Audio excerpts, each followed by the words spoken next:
everyone, it's your boy, my hero, the best young football analyst. So if you're new to this page, please do subscribe and hit the like button.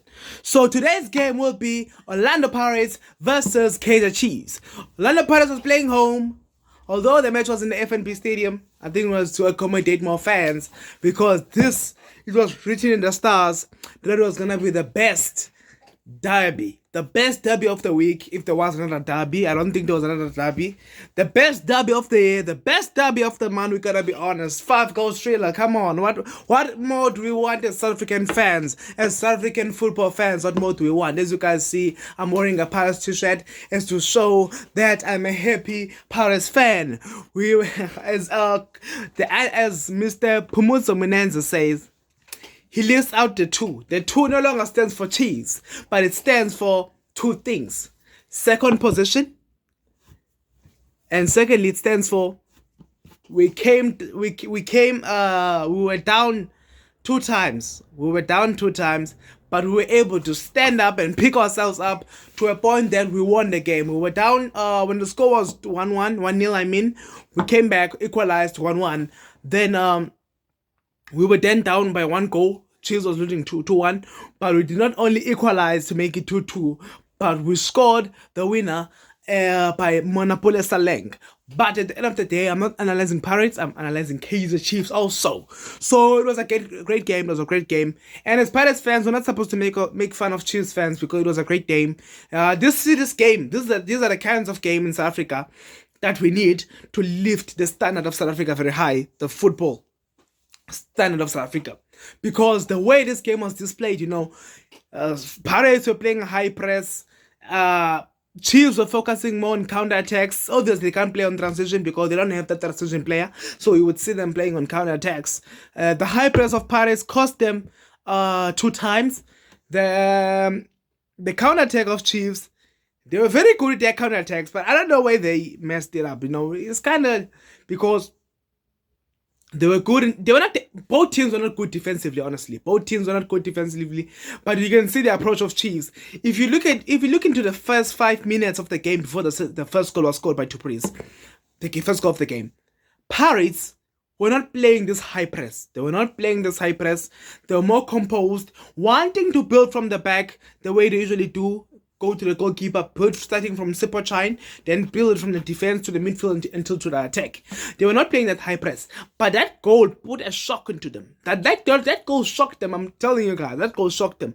Because that goal also shocked the defense. It took the defense away. The defense of Pirates, they were like sleeping in their beds. When you're taking your little baby and you're putting him or her to sleep. That's the defense. That's what happened to the defense of Pirates.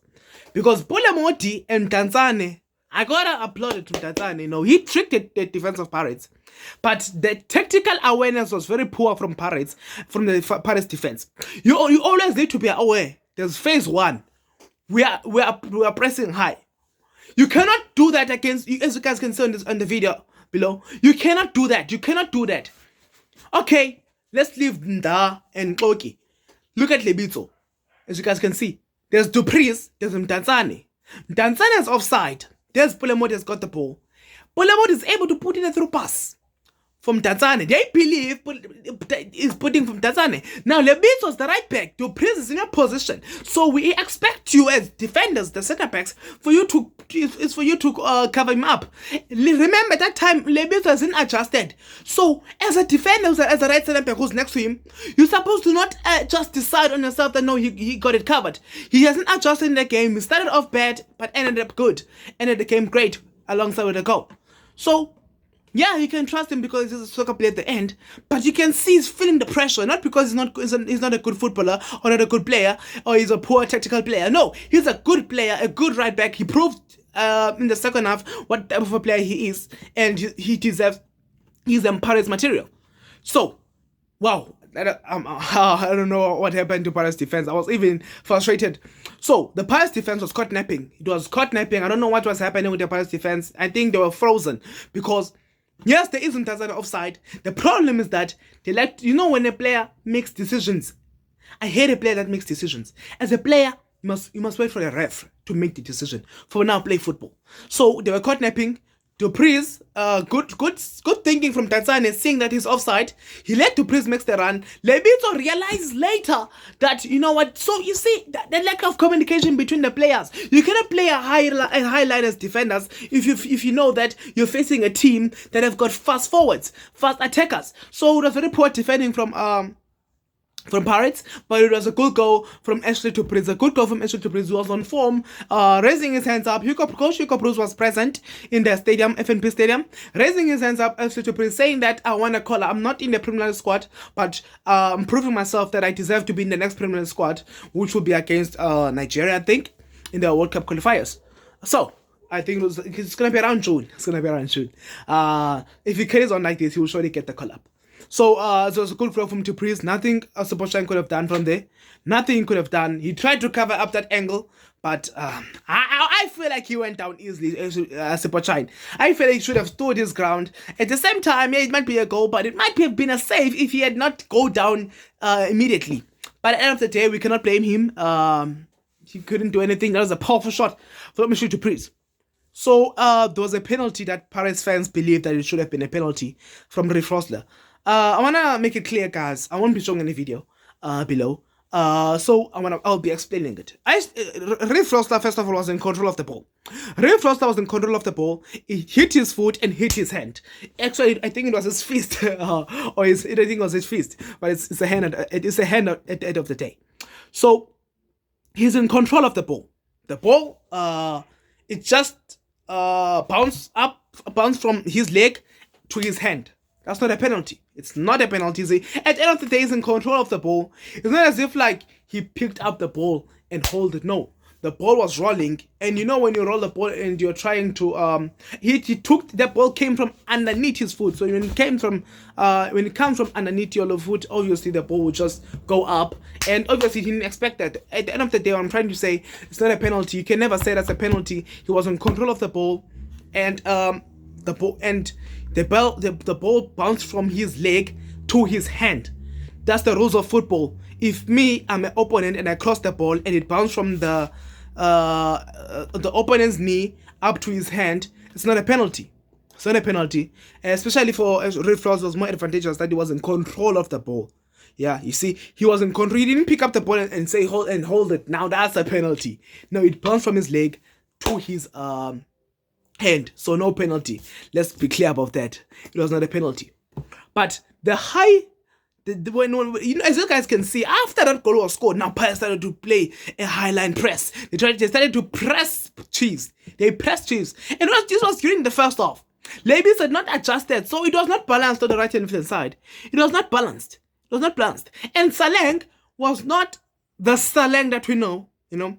As much as Saleng scored a brace, but I still believe Saleng has got a lot of work to do. We know Saleng last season, he wouldn't just score goals, but he was a ball carrier. He would carry the ball and go with the ball, or maybe do his sambals and pass the play and run. But today, yesterday, he wasn't doing that. Although he scored, but he wasn't doing that. So he needs to be proud that he helped Pirates to win, and he scored the late winner, which we call it the golden goal. But he needs to also say, I'm this type of player and I want to be this type of player. Swallows was this type of player. And Paris, when he arrived from loan, was this type of player. And we need that Saleng. You can score, but we need that type of player who Saleng was a ball carrier. Because this Saleng, I doubt he can create chances. But it's good that he can score. It's good. Mkuchuzu can score. He's back on his scoring form. If he's back, hopefully he's not back for one game. Because Paris and Chiefs, they perform when they face each other, but when they face other clubs, I don't know what's happening to them. So yeah, the high line press worked for Pirates. As you guys can see in the video below, I think it was Kwinika. Yeah, it's Kwinika, and he's not in full control of the ball. So good thing for Patrick Masonganye to press that ball, because most players, when they're up front in the opponent's half, actually in their up front, for Pirates as a team, when they're in the opponent's half, they like to play a high line press. When they're in their half, they like to play zonal marking. But in yesterday's game against the Chiefs, when they're in in their own half. They were not playing zonal marking because you'd find there's 3-4 players or 2 players left behind. Players are full in the Chiefs area. So that kind of proves the highline press that was implemented by the coach Jose Rivero. So okay, so Patrick Maswanganyi sees that he's not in full control. Kwenika. So I think I forgot this player. This player passed to Kwenika the ball. He puts a touch. Patrick Maswanganyi able to get away from it. He sees Saleng. He crosses it for Saleng. Now, I mean for Mabasa. He crosses it for Mabasa. Mabasa is able to give it back to Saleng immediately. Now, what caught the goalkeeper, as you guys can see below, the goalkeeper's outside. Now, as a goalkeeper, you're expecting for Saleng to pass it to Mofokeng. So Mofokeng now is creating a distraction for Vuma. As you see the position of Vuma, his position is to dive on the... His position is to dive on the right hand side because he knows when Mofokeng gets the ball, surely Mofokeng will shoot on the right hand side. So he has positioned himself, to do that. But now, because Saleng, not thinking of that Saleng, you can, as a goalkeeper, you need to position yourself fully. When Saleng is that kind of position, Saleng will surely shoot. Remember, Saleng is left-footed in the right area. So he will shoot. He did that against Sundowns. He did that against Golden Arrows. He did that against various teams last season. And he did. What a great shot. As you guys can see. What a great shot from Saleng. A great shot. It was going on the surface. It went down on the surface of the field. What a well-taken shot from Saleng. Good goal. I think it's outside the box, so I can say it's the second best goal of the game. The second best goal of the game. Then there was a penalty again that Paris fans deserved. They could have gotten a penalty. So I want us to look into the 2 penalties that Mabasa was denied of. The first one, it was when he bumped into Castillo. Now, is that a penalty or not? When I looked into it that Mabasa had gotten the ball from Patrick Maswanganyi. Patrick Maswanganyi puts in a through pass for him. As he put in a through pass for him, Mabasa holds the ball. Now, when he holds the ball, this is the player running Castillo's on motion.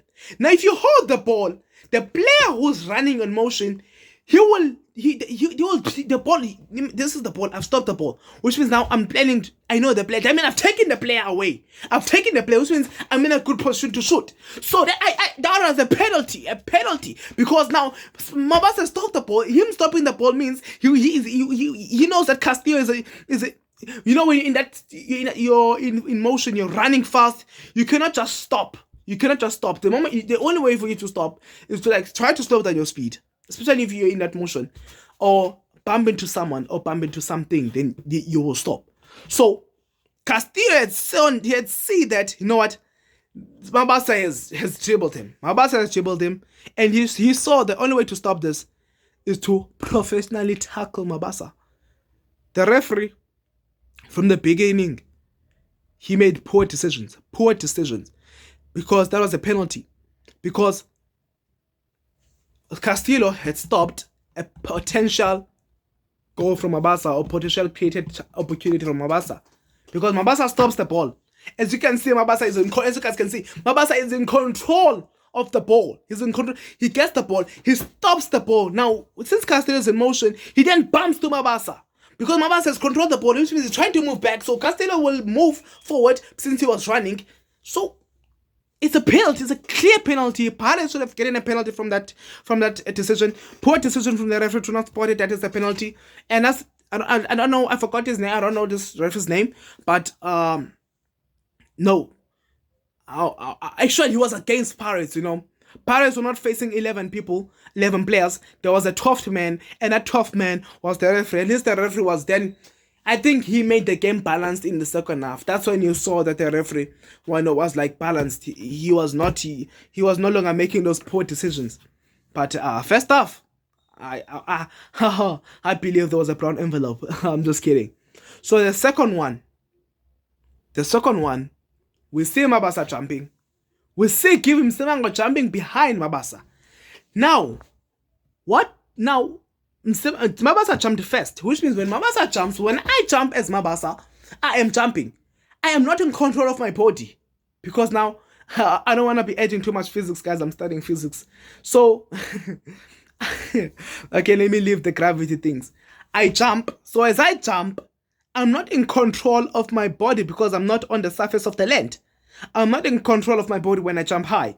So imagine when someone jumps behind me, obviously I will fall down, and you can see Mabasa has been holding himself behind his back, which means there was a problem on the spinal. That's a penalty at any time. You cannot, I'm in the air. You're jumping behind me. You're not jumping for the ball because I've already jumped. You're supposed to be jumping for the ball. He was jumping for Mabasa's body, as you guys can see. Kevin Simang, he was jumping on Mabasa. He was not jumping for the ball. That's a penalty. Two penalties were denied. Two penalties. Two clear penalties were denied for Orlando Pirates. You tell me the referee didn't see that? The referee was always close to those actions. He was maybe 1 inch or 2 inches behind the box. So poor decisions from the referee throughout this game. But luckily, those decisions didn't affect Orlando Pirates. And, we were down by 1 goal. The score was 2-1. And God said to Lebitso, first half you had a bad game. And I'm sure he talked to the coach. And you know what I love about Pirates? Coach Jose Rivero, he saw the mistakes in the first half. He saw the mistakes and he saw the errors that he needed to fix.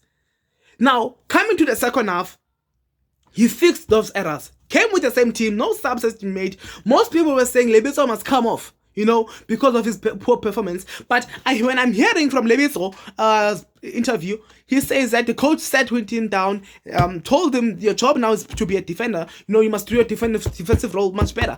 Because at the end of the day, he had a talk with Lebitso. We know Lebitso is fast. So obviously, coach put Lebitso there. Maybe Lebitso is faster than Munyane. He put Lebitso there because he's a fast, strong man. Unlike Munyane is just fast, but also a good tactical player. So he knows that he can be able to pull those debris in which he was doing so. Because what a 50-50, him and Polemoti. Wow. That battle there, it was heating up. Anyone who didn't notice that battle wasn't watching the derby. Wow. But also Polemoti, some people would say he didn't perform. In that game, he was on fire. 2 assists. He assisted to Prince twice. Then you tell me Polemoti didn't perform. So, that's the kind of tactical awareness that Paris had. Coach Jose sees the game. He sees that, okay, we've equalized. He sees that now all of a sudden it's 2-1. So he sees the problem is in the defense. It's within the defense and within the midfield. How come the ball now is... The moment the ball breaks from the midfield, Paris doesn't have a good defense to recover because they've left 2 players. So in the sense that he decided, you know what, Makaula and Tim must stay in the back so that when the ball breaks again, we've got 4 players at the back, because Tim was playing a high line, Makaula was playing a high line. So if you can see, there's only Cloke and Da. So if you say Tim and Makaula must stay, Makaula must be the one doing the job of a 6 and 8. Tim, you're playing as a 10th center back. That kind of helps you to be balanced when Chiefs are on a counter attack. Because yes, we've got 2 full backs that are fast. Actually wing backs that are fast to recover back. But remember, those 2 fullbacks of Orlando Pirates or wing backs are not defenders. Lebitso started off as a right winger. Real Soto at some point did play as a left back, I think at Golden Arrows, but naturally is a left winger. So both are wingers, but have been displayed as fullbacks. So remember, they're not good in recovering back, unlike the likes of Mudau, Morena, Pasakamako, Innocent Mayela. So now, but Hoto is improving. But you saw Lebitso in the second half, he was able to recover back. That's a coach. You need to talk with your players. So now come second half, what a goal from Lebitso. As I say, he looked up in the stars, in the sky, and when he looked up, God said, take the shot. God said to it. God told him. When God says do something, you gotta do it. And God just told him, you know what, my son, you've had a bad game, a bad first half, and you have a fantastic second half. The most beautiful goal throughout the season. Surely this is the goal of the season. And if Lebitso, Thabiso Lebitso is not nominated for the Puskas Award, then this will be proof that the FIFA president or the FIFA as a whole community, the FIFA community, it's against African football. They didn't nominate Youssef Maat for his fantastic goal that was in the center half. But this goal was better. Like the way it was taken, the precision, everything about this goal. It hit the post up and down, the upright up and down. Imagine when those goals you only see them in Tebza Mukwena and Hlopo Kekana back in the time. But now you're seeing from Levin, so and it was unexpected from Kaizer Chiefs players. You cannot expect that. You cannot expect that from that player. There's Maswanganyi who's demanding to get the ball. So again, play of distraction. He doesn't know if it's distracted. The players are looking at Maswanganyi because they expect Levinson to pass to Maswanganyi. Then Levinson now tries to get a shot. Castillo realizes later, as you guys can see, he realizes later and tries to press Levinson, but it was too late. And Bruce Fumo was not unaware. He was unaware. Now that's poor tactical awareness from Bruce Fumo. As a goalkeeper, you always need to be aware. Some people would say no goalkeeper can save that. Come on, guys. We've seen the likes of Casillas, the likes of Thibaut Courtois. Those are European goalkeepers I know. The likes of Williams saving those types of goals. It was just poor tactical awareness from Bruce Fumo. As a goalkeeper, all your players have dropped back. You need to be on your center line. If you was in his center line, when that ball was shot, he could have maybe made a saved. He could have saved that ball. He could have saved it if he was in his line. But just because he's like 3 or 2 inches out of his line, and all his players have dropped back. So, but again, I believe he's a young goalkeeper. He will learn from that. Consider 3 goals in his first derby. That's a learning curve. That's a learning curve right there. That's a learning curve. So I liked how Pirates were decisive. Yes, they got 7 shots on target, 9 shots, 7 on target, and they could only get 3 goals. But that kind of shows that they can score goals. They can score goals. You know, I think Pirates don't need to play with a target striker. As you can see, Chokofasa Mabasa, I think he was told that to just trouble the defense. We will try to find you, but mostly trouble the defense. But just because they couldn't find him in the box, so I think the best they did is to put him there up front for him to press and trouble the 2 center backs, which were Msimang and Kwinika. That was the tactical approach for Jose Rivero. For Mabasa, same thing applies to Makgopa when Makgopa is playing. Whereas Chiefs got 4 shots and 3 on target and 2 Chiefs got 7 shots, 3 were on target, and 2 were goals. So that kind of shows that Pirates had a good defense. Imagine, Pirates were defensively good in terms of stopping Chiefs when they're trying to create chances in the Pirates half. Because if you notice, when Chiefs were like trying to play those touches, all that, Pirates would easily dispossess the ball from them, but not play a counter-attack. They were more composed. They panicked when they were down. They play a high press line, and it worked for them. So even when they were leading by 1 goal, when the score was 3-2 Pirates, they still played a high line. That kind of shows that's the type of football what we know Pirates should play. And Patrick Maswan is a key player. Him and Mufokeng are key players in playing this type of football that Pirates wants to play. So, the third goal of the game. Good awareness from Maswanganyi. The ball is out. It's a throw-in. Mufokeng. Maswanganyi is, in most times, Mufokeng was going to wait for Hoto. He's a young boy. He cannot see when there's a chance. Maswanganyi, he's calling out from the ball. He's like calling Mufokeng, like, give me the ball. He can see there's 3 defenders there. He's calling for the ball. And Mufokeng, obviously, can see the player. Any player can throw in. It's just that it's like the tradition of football now. It's like a tradition for fullbacks to be the ones who bring in the throw-ins. But any player can throw in. So he's demanding for Mufokeng to put in the throw-in. As soon as Mufokeng puts in the throw-in, now one player is going to mark Maswanganyi, leaving two defenders for Kaizer Chiefs. Maswanganyi puts the ball over the defenders. Saleng gets the ball. We know Saleng is fast and good. Is a good ball carrier, and he's chased the ball.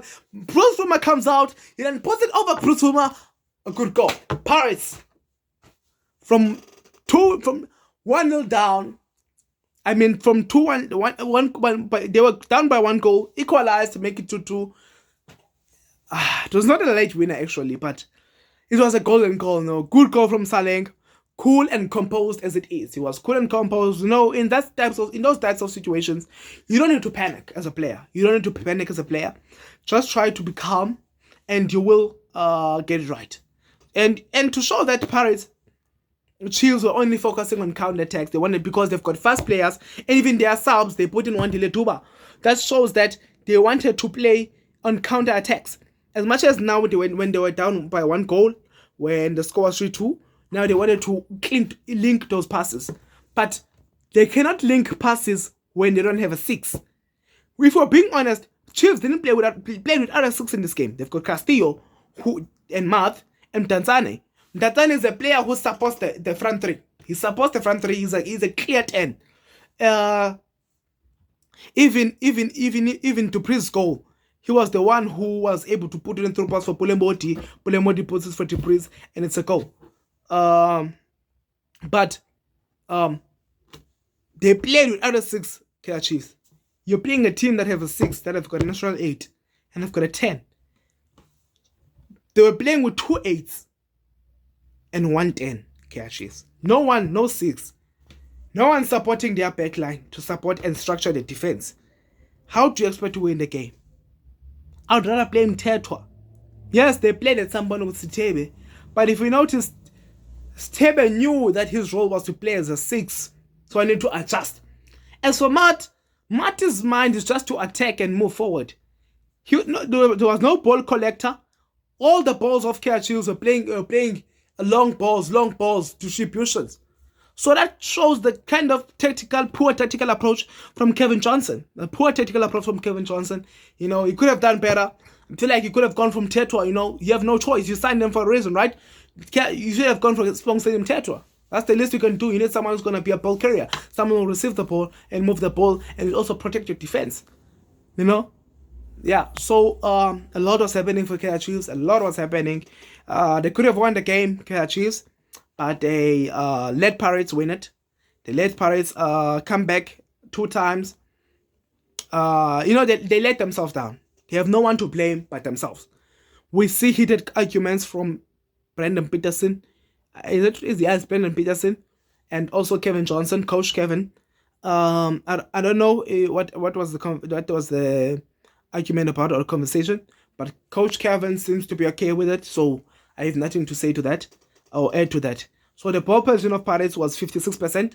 This shows that the type of the football of Pirates was playing was the football that they understand, because Pirates is a 1-2 team. They always want to have that one Kaseflava skiller. Last time it was Rachale, and it went on. Now we've got that player which is Bretek Masong. So in overall, it was a good game from both teams, a good derby. But hopefully you would think that next time, we can get a derby like this. Nedbank Cup, I forgot that Chiefs are out. I'm sorry. But all I can say is that ezimnyama ngekane zagebhela umfana kamasipala zawubhekisa phezulu bopha bhakani niyabopha. And that's all for today. I'd like to thank you guys for watching. And for all those who haven't subscribed yet, please do subscribe and hit the like button. And thank you for watching.